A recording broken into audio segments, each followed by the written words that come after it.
I know. We have been listening each week to a one-on-one MBT therapy session. Today, we are invited to experience this for the seventh time, and once again, we take you inside. And it's quite a journey today, really. It really is. I mean, I want you to just imagine something for a second. Imagine holding your newborn child, right? You're walking to your car in this dark, quiet hospital parking lot. Yeah, that incredibly vulnerable moment. Exactly. And suddenly, in the middle of all that fierce, overwhelming protective love, you realize something terrifying. You realize that this exact moment is exposing the very ways your own parents completely failed you. Oh, man. It's just an agonizing collision, isn't it? Joy and grief hitting at the exact same time. It really is. And today, we're basically watching the machinery of a person's mind try to repair itself from that exact realization. And, so many others just like it. Right. So if you're stepping into this space with us today, you know we aren't here to just listen to a story. Our mission, our goal here is to witness a really profound shift in a single individual. Yeah, we're watching someone migrate from these automatic, deeply entrenched defensive reactions into a state of, well, really raw, vulnerable reflection. We are flies on the wall in a room where someone is actively learning how to look at their own mind. And that is, it's not an easy thing to do. No, not at all. And because we're observing this through the specific lens of MBT, which is mentalization-based treatment, we have to keep a really close eye on the architecture of that mind. Right. So what exactly are we tracking there? We're tracking the client's mentalizing capacity. Like, this is the psychological bridge that allows a person to understand the why behind the what. Okay, so why did my brother just say that to me? Or why is my stomach suddenly tightening up at this specific question? Exactly. It is the ability to hold your own mind and the mind of another person in mind at the exact same time. But the thing is, under the crushing weight of trauma, or, even just really acute daily stress, that bridge simply collapses. It just gives way. Yeah. The mind just can't sustain the electrical load of that kind of complex reflection. So it defaults to this rigid, black and white, protective certainty. Which means today, we aren't just decoding the spoken words in the session. We have to translate the hesitations, the tension that's just vibrating in the silence, and, well, those moments where the client really struggles to find language for a feeling that's been buried for decades. Exactly. We have to read between the lines. Which means we really need to pay attention to how the session actually starts today, because honestly, it begins deceptively casually. It sounds entirely mundane. Just small talk almost. Right. The client is sitting across from the therapist, and they're talking about an upcoming holiday to Turkey. He mentions going to a resort lying by the pool. Sounds relaxing. Well, he remarks that he actually has to lie down because he's managing young kids, a 2-year-old and a 4-year-old, around water. And just the absolute chaos of it. Yeah, anyone with toddlers knows that feeling. Right. And this sparks a memory of raising his older sons. These are his partner's children from a previous relationship back when they were that exact same age. It's the kind of conversational opening you might, just overhear at a cafe. Yeah. But in this room, there is really no such thing as idle chatter. No, everything has weight. Exactly. The therapist is essentially taking the emotional temperature of the client right here. Well, he describes those older boys so vividly, he calls them little bandits. And he recalls them on similar holidays, just fearlessly throwing themselves into the chaos of play. Kids just being kids, right? Yeah, but there's a specific, highly detailed memory he brings up from a trip to Turkey. The middle boy, who was maybe 12 or 13 at the time, sneaks up to the top of a water slide at the resort. Okay. But it's the afternoon, and the resort has turned the water off. The slide is entirely dry. The client remembers standing at the bottom, yelling up at him, "Don't go, it won't work." Which is a completely logical, protective warning from a parent. But the kid ignores him. He just throws himself down the dry plastic anyway. And of course, without the water to reduce the friction, he comes down squeaking and dragging against the chute. Ouch. Yeah, he comes down crying. His skin is all scraped up like he slid across a gymnasium floor. But what catches my attention here isn't just the memory itself, it's the profound fondness the client has when he tells the story. Right, he's not angry about it. Not at all. He looks back on that moment with this deep affection for the boy's fearlessness, that unthinking automatic drive to just do things, regardless of the friction. And see, that fondness is incredibly revealing. When the client is talking about these little bandits, he is actually articulating a specific way of moving through the world, fast, unthinking, reacting entirely on impulse. Just going for it. Right. And for a mind that has been shaped by trauma, there is a distinct allure to that kind of thoughtless momentum. If you are moving fast enough, you don't have to feel the anxiety of anticipation. You don't have to wait for the other shoe to drop. Exactly. Just hit the bottom of the slide and deal with the screams later. But wait, I want to challenge the idea that this is purely about trauma. I mean, isn't he also just expressing a totally normal parental nostalgia? Like, for the sheer, unbridled physical energy of children? Sure, absolutely. We all kind of marvel at how kids just hurl themselves at the world before they learn to be afraid of it, you know? It is absolutely normal parental nostalgia, you're right. But the function of the memory in this specific therapy session is what actually matters here. Okay, how so? The client brings this memory into the room to establish a contrast.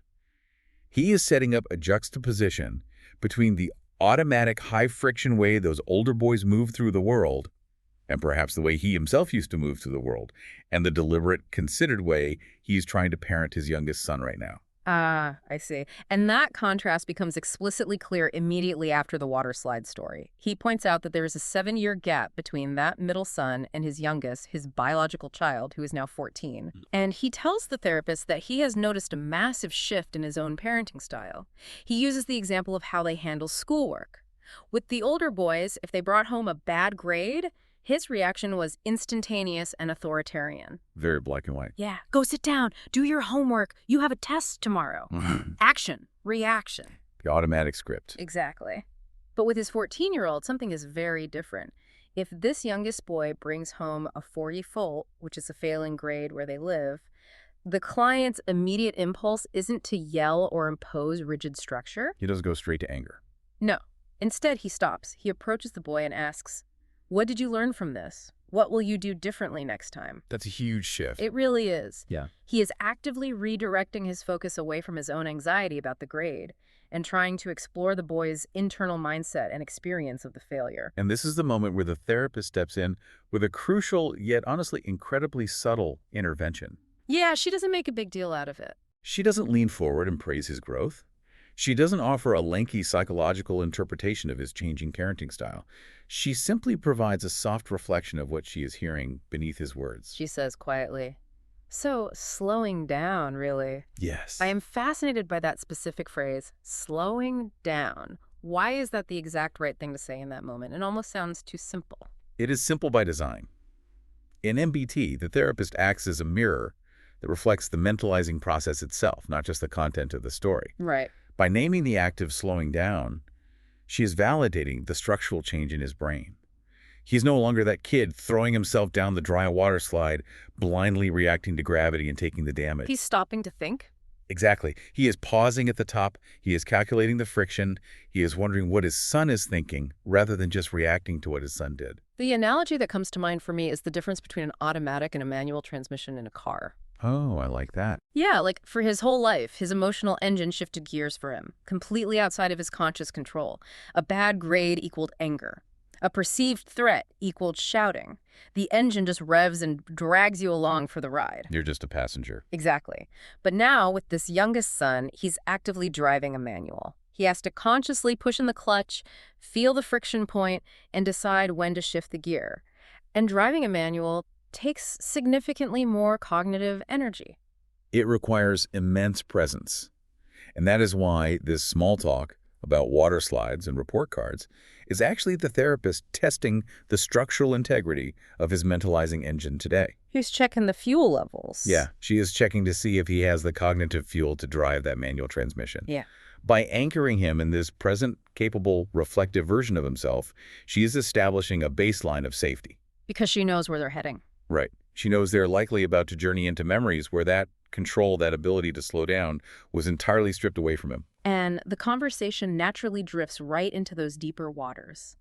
The client begins to explore the origins of his blended family, specifically how he became a father figure to his partner's 2 older boys.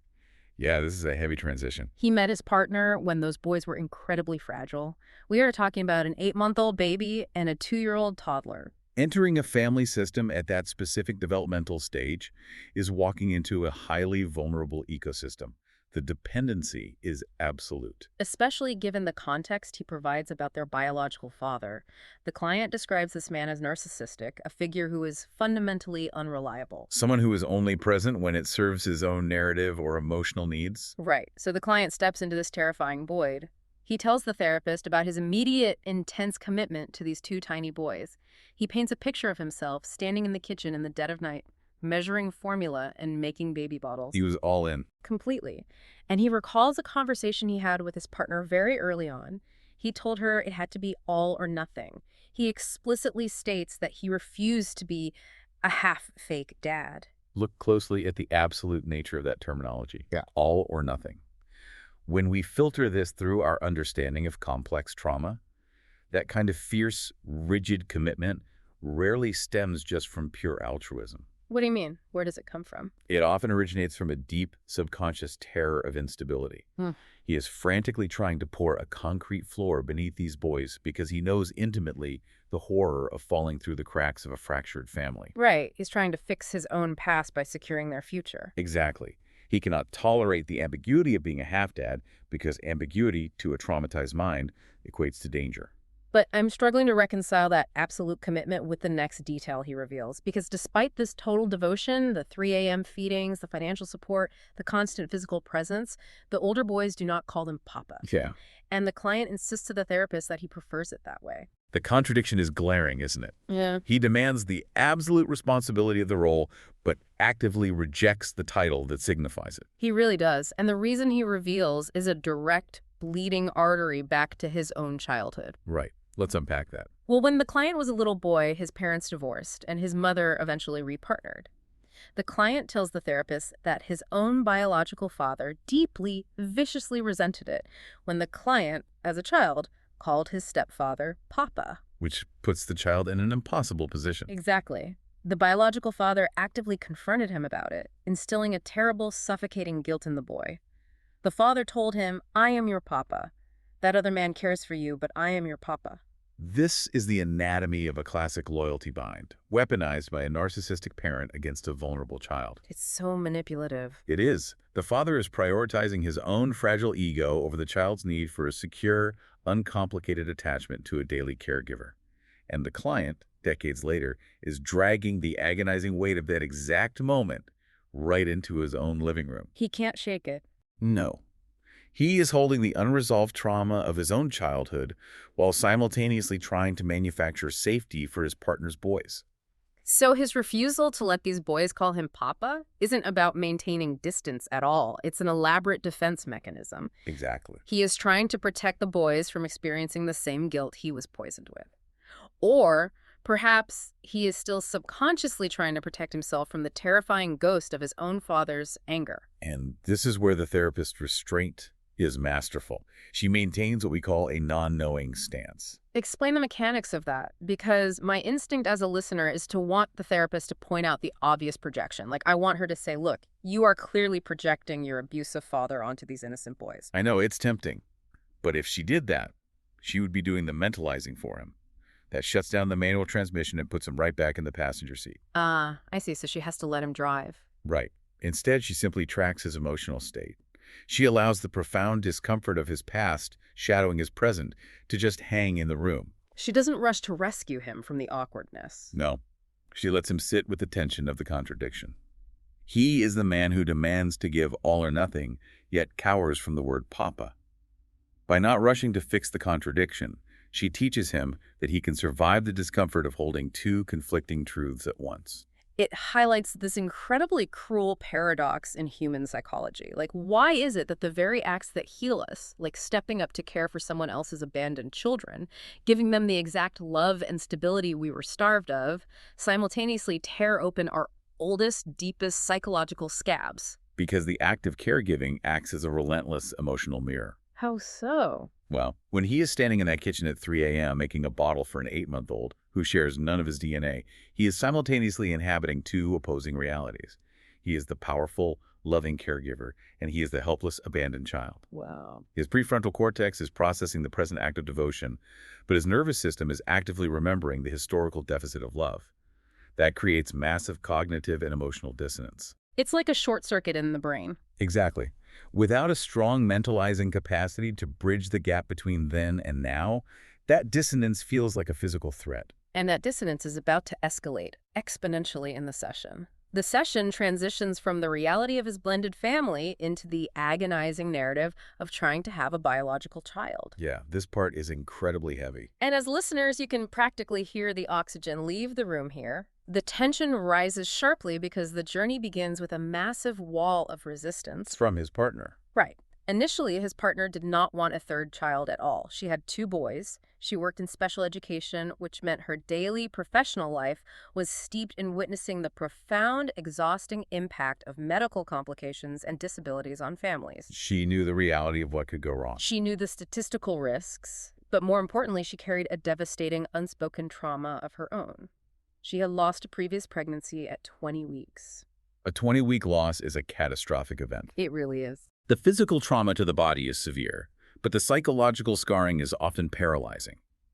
The future has been entirely imagined, felt, and physically carried for half a year, and then it is abruptly annihilated. So her wall of resistance makes total sense. Absolutely. Her protective mechanism here is entirely logical and impenetrable. I have 2 living children. I cannot and will not risk my body or my sanity to that level of devastation again. She was absolutely resolute. The client recalls her saying, "I'm not having children by 2 different men." The door was sealed shut. But then something shifts. Yes, but then there is a catalyst. It happens during a seemingly normal dinner. The client decides to share a raw, terrifying vulnerability with her. He strips away all the armor and tells his partner, "If something fatal happens to you, I wouldn't just lose you." Which is a profound realization. He says, "Because I have no legal rights to these boys, I would lose them instantly. From one day to the next, I would lose my entire family. My whole world would be gone." The emotional stakes of that admission cannot be overstated. He is articulating his ultimate foundational nightmare. The fear of being totally alone. It is the fear of total abandonment and total erasure. He is telling her that his entire existence is built on a legal technicality, and he is terrified of being left with nothing. And it shifted something in her, which is incredible to me because it wasn't an argument. It wasn't a demand for a baby. It was just a profound confession of fear. Right, he wasn't trying to manipulate her. No. And somehow that bypassed her rigid defenses. The client describes coming home one evening, walking into the bathroom, and putting his toothbrush in his mouth. He looks down at the counter, and there is a box of folic acid. Prenatal vitamins, the universal silent signal of preparation. Exactly. Picture the scene. He is standing there, toothbrush in his mouth, staring at this little cardboard box in complete bewilderment. He picks it up, walks into the bedroom, holds it out, and asks her, "What is this?" He's just totally caught off guard. Right. She curses, realizing she forgot to hide the box away. And then she confesses. She tells him she stopped taking the birth control pill 3 months ago. Wow. She says to him, "I don't need to ask you because I know you would be a beautiful father. I see how you treat my boys." For a man whose own father weaponized his authority and rejected him, receiving that specific validation, "I know you would be a beautiful father," from a partner whose borders were so heavily guarded. It's massive. It is a profound moment of being seen. It heals a tiny piece of that original wound. It is a beautiful moment, and it's quickly followed by this wonderful, deeply human, almost comedic sequence that briefly breaks the intense tension of the session. Yeah, they really needed a laugh here. They are away on vacation, staying in a little house. She turns to him and says she feels pregnant. She describes it as feeling little butterflies, little prickles. And he doesn't believe it. He is utterly in disbelief. He refuses to get his hopes up, so he jumps on a bike, rides to the local village drugstore, and buys a pregnancy test. He pedals back, hands it to her. She goes into the bathroom, comes out a few minutes later, and says, "I think you need to go back to the store. I did it wrong." A sudden injection of pure farce into this heavy narrative? They bought the wrong mechanics. Yes. They bought a dip test requiring a cup, but they assumed it was a standard pee on the stick test. Oh, no. So he has to get back on the bike, ride all the way back to the drugstore, buy 2 more tests, and bike back again. And then the positive result. He describes the absolute euphoria of that moment. He calls it one of the best moments of his entire life. It's such a high. But the high is terrifyingly fragile. The fall is imminent. They go to the clinic for the standard 12-week ultrasound.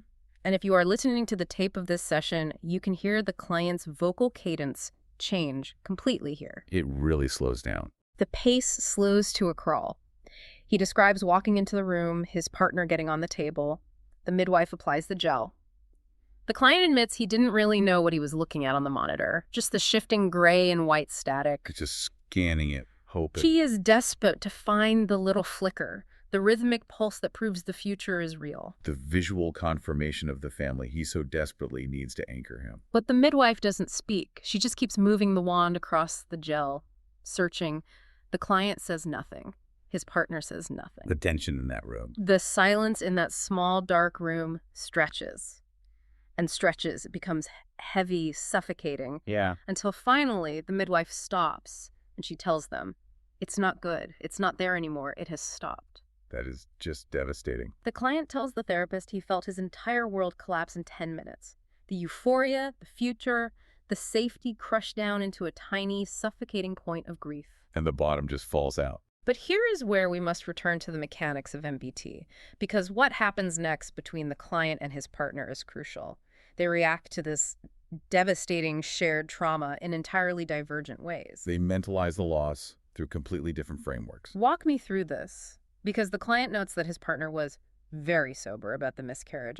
I look at that and wonder, isn't that just a massive wall of denial? Is she just dissociating from the pain? It's tempting to label it as denial, but from an MBT perspective, it is a highly structured, self-protective mentalization. Okay, how does that work? Her mind, battered by a previous 20-week loss, seeks refuge in biology.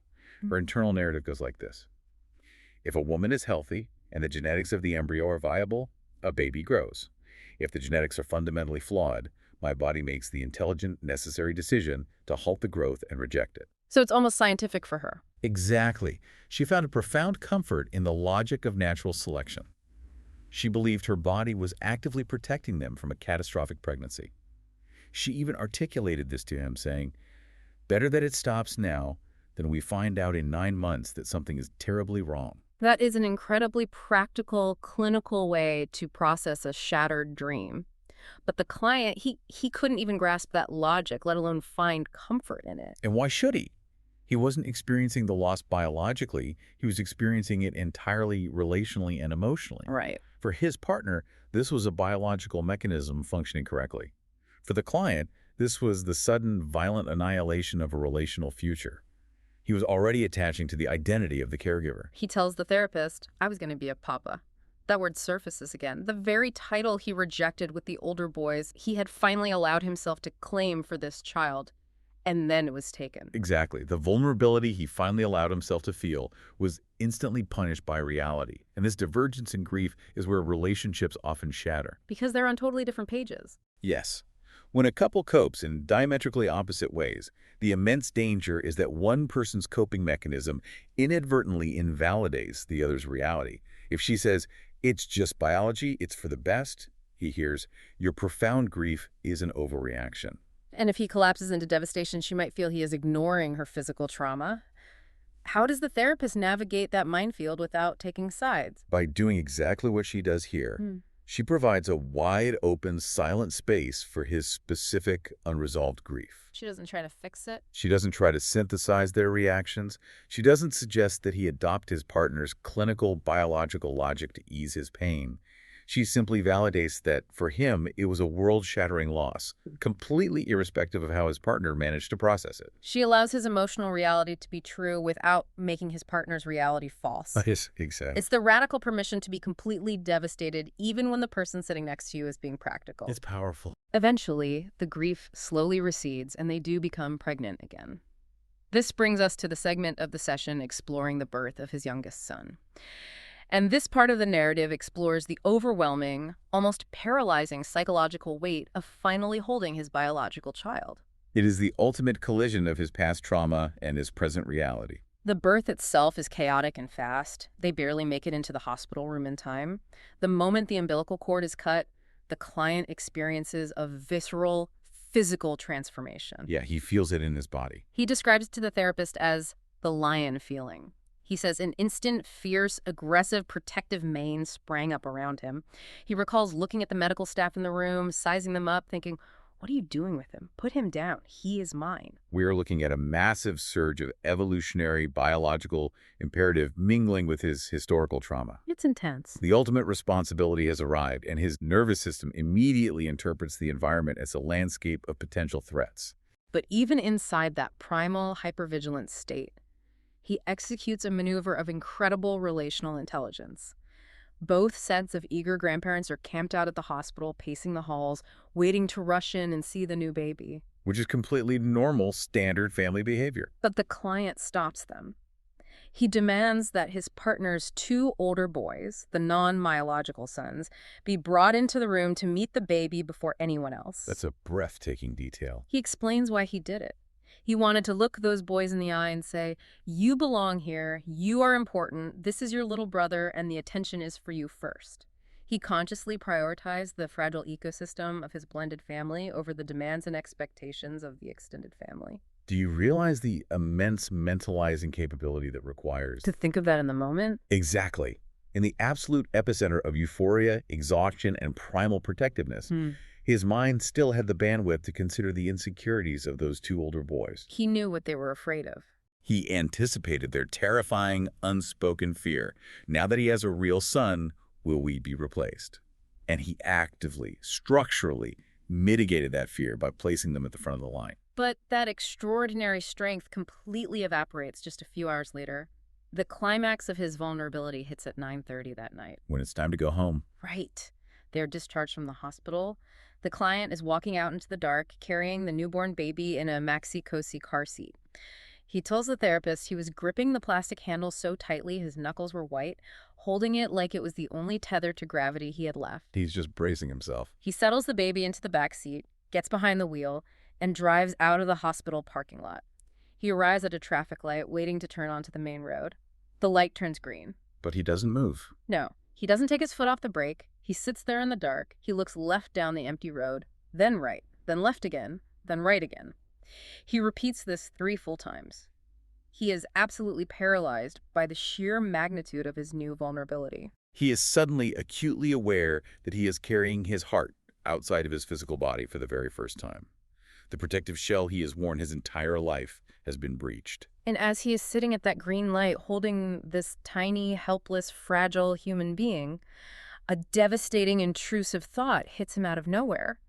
His mind violently snaps back to his own absent, abusive father. Yeah. And the thought that paralyzes him is, how could you abandon something so small? This specific moment illuminates a brutal truth about the architecture of childhood trauma.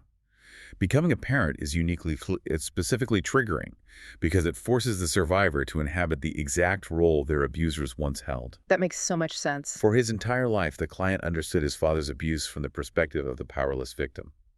But sitting at that traffic light, looking at the total, terrifying helplessness of his infant son, he truly comprehends for the first time the absolute power his parents wielded over him. I have to ask, isn't this one of the most cruel, unfair jokes of human psychology? That the exact moment you achieve the thing you wanted most, becoming a loving parent focusing on the future, is the exact moment the universe forces you to fully realize how catastrophically your own parents failed you in the past. It is a profoundly isolating grief. Because in that moment at the traffic light, he isn't just mourning the childhood he lost. He is mourning the sudden, undeniable realization that it didn't have to be that way. Right, because loving his son comes so naturally. Exactly. The love he feels for the baby in the backseat is instantaneous and instinctive, which means he is holding the living proof that loving a child is the default human setting. And that realization makes the absence of his father's love in his own past feel shockingly intentional. It wasn't a mistake. No, it wasn't an accident. It was a choice. Which makes the next part of his story almost hallucinatory. We enter what I can only call the grandfather paradox. This part is so bizarre to hear. The client describes his father, the man who fractured his childhood, the man who injected 40 years of lies, division, and pain into their family, suddenly transforming into this obsessed, doting grandfather to the new baby. The contradiction here is severe enough to cause a complete systemic shutdown of the mentalizing process. It sounds genuinely insane. The client explains that his partner would occasionally work a day or 2 a month doing administrative tasks at his father's accounting firm. She would bring the newborn baby into the office in that same maxi-cosi car seat. Right. And his father, this notoriously rigid, difficult, cold man, would take the car seat and place it squarely in the middle of his massive, pristine executive desk. He would just sit there in his suit, staring at the baby. He would pull a spare computer keyboard out of a drawer and gently give it to the baby to mash the keys while he worked. The client describes his father as being completely enamored. Let's break down exactly what happens in the brain when it encounters this level of cognitive dissonance. The client is looking at his father and seeing two completely incompatible entities occupying the same physical space. Like, how is this the same person? He sees the monster who abandoned him, who weaponized loyalty, who caused him a lifetime of anxiety. And simultaneously, he sees a soft, loving grandfather gently handing a baby a keyboard. My brain short circuits just trying to imagine it. How does the human mind reconcile that? Do you just decide the past was a misunderstanding? Or do you decide the current grandfather routine is a manipulative lie? Often, the amygdala simply panics because it cannot categorize the threat level. It cannot reconcile the two realities, and that is exactly what the therapist helps him navigate. She steps in again. She does not force him to choose one reality and discard the other. She does not force him to merge them into a neat, forgiving narrative. She helps him explore this agonizing double feeling. She allows him to safely declare, "This man is a monster to me, and he's a good grandfather to my son." The client asks the therapist directly, where is the dividing line in his head?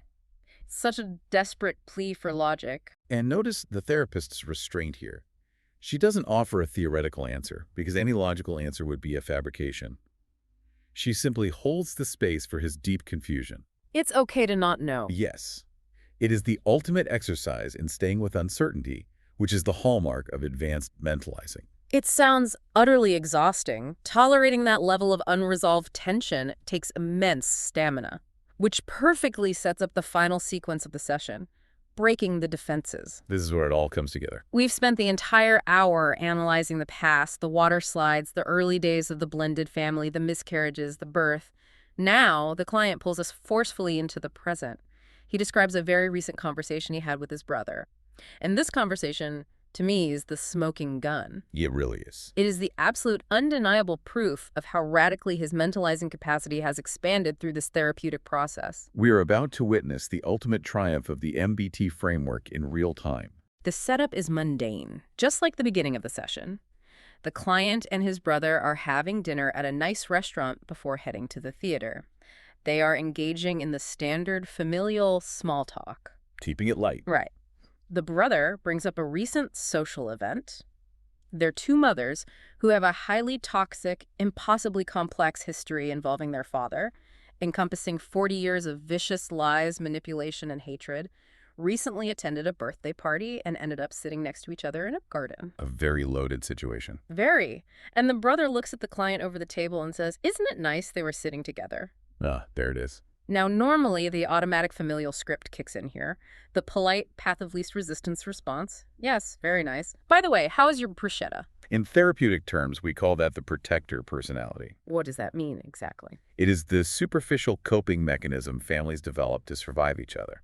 The protector's only job is to keep the conversation safe, shallow, and meticulously steered away from the emotional landmines buried an inch below the surface. But the client actively stops the script. He refuses to eat the metaphorical bruschetta. He looks his brother in the eye and says, "I don't think it's nice. Do you? Why are you protecting them?" That is a spectacular, dangerous intervention by the client. Dangerous because of the fallout. Yes. By asking that, he is recognizing his brother's protector, the armor of politeness, and he is gently but firmly demanding to speak to the actual wounded person hiding underneath it. And he doesn't back down when the brother gets uncomfortable. He pushes the emotional truth onto the table. He confronts his brother about the reality of their shared traumatic history. He brings it all up. He says, "They ruined 40 years of our lives with lies and hate. Why are we pretending this is nice?" And then he deploys a highly specific haunting memory to anchor his point. The memory of the train. He reminds his brother of a day when they were little children. The adults had orchestrated some bizarre manipulative dynamic, and the brother was put onto a train entirely alone, holding a bouquet of flowers meant for their mother. Such a sad image. And the client was left behind, standing at a window in the station, waving as the train pulled away, separating them. He uses the stark imagery of that memory to pierce right through the brother's polite defense mechanisms. He says, We aren't going to pretend it's all nice now. It is terrifying to tear down that wall. When you strip away the protector, you are risking total relational collapse. The brother could have become defensive, stormed out of the restaurant, and severed the relationship entirely. But what is the actual result of that massive risk? The result is a profound physical release of chronic tension. By forcing the unspoken radioactive truth out of the shadows and onto the table, they don't break the connection. They finally achieve it. The client tells the therapist that they finished their dinner, walked out of the restaurant toward the theater, and spent the next hour and a half laughing so hard their stomachs physically hurt. That laughter is the biological reward for authentic mentalizing. The therapist points it out brilliantly in the session. She leans in and says, "You are finally with yourself." You were finally with yourself. Wow. By tolerating the extreme tension of an uncomfortable truth, by categorically refusing the fake, suffocating safety of the protector, the client found genuine intimacy with his brother. The massive, invisible cognitive load of keeping up the 40-year facade just evaporated in the night air. It makes me think of an analogy. Imagine wearing a heavy medieval suit of armor your entire life, but you've worn it so long you forgot you had it on. You're just used to the weight. Exactly. You just thought moving was supposed to be agonizingly slow and heavy. Taking it off is terrifying because you suddenly feel naked, completely exposed to the arrows of the world. Right. But once it's off, once you're just standing there in your own soft skin, you realize how much exhausting caloric energy it took just to stand up under the weight of all that metal. But it raises a critical question for anyone listening. How does one actually find the courage to ruin a perfectly polite dinner for the sake of emotional truth? You find the courage when you finally realize that the polite dinner is already ruined. Because it's fake. It's poisoned by the ghost of the unspoken truth sitting in the empty chair next to you. The client had simply reached a developmental point in his therapy where the superficiality of the lie became more painful than the confrontation of the truth. He couldn't stomach it anymore. He finally trusted his own mentalizing capacity enough to know that whatever the fallout was with his brother, he could navigate it. He wouldn't shatter. He knew he could drive the manual transmission, even if he stalled it on a steep hill. He knew how to restart the engine. We are stepping back out of the room now. The hour is up. The session is winding down. It's been a profound hour. Today, we've watched a man trace the invisible lines of his own psychology. From a dry water slide in a Turkish resort, through the agonizing silent loss of a pregnancy ultrasound, through the terrifying vulnerability of a green traffic light in the dark, all the way to a plate of bruschetta that finally shattered a 40-year silence. We've watched a life lived on automatic pilot become a deliberate, considered one. We have watched the painstakingly slow, beautiful restoration of a mind's ability to see itself. As you leave this space and go back to your own life, I want to leave you with a thought to mull over. Think about the conversations you are going to have today. At work, in your kitchen with your partner, on the phone with your family. We all have them. How many of them are really just two protectors talking to each other across a table, performing a polite script, while the real people stay hidden in the dark, safe from conflict, but completely, desperately alone? What would actually happen if, just once today, you asked the protector to step aside? It's a scary thought, but a necessary one. What you've just heard is not a finished story. It's a moment within an ongoing process. And as you may have noticed, some things are still unfolding. In the next episode, we will once again take you inside another one-on-one session. Thank you for listening, and don't forget to follow us to stay up to date.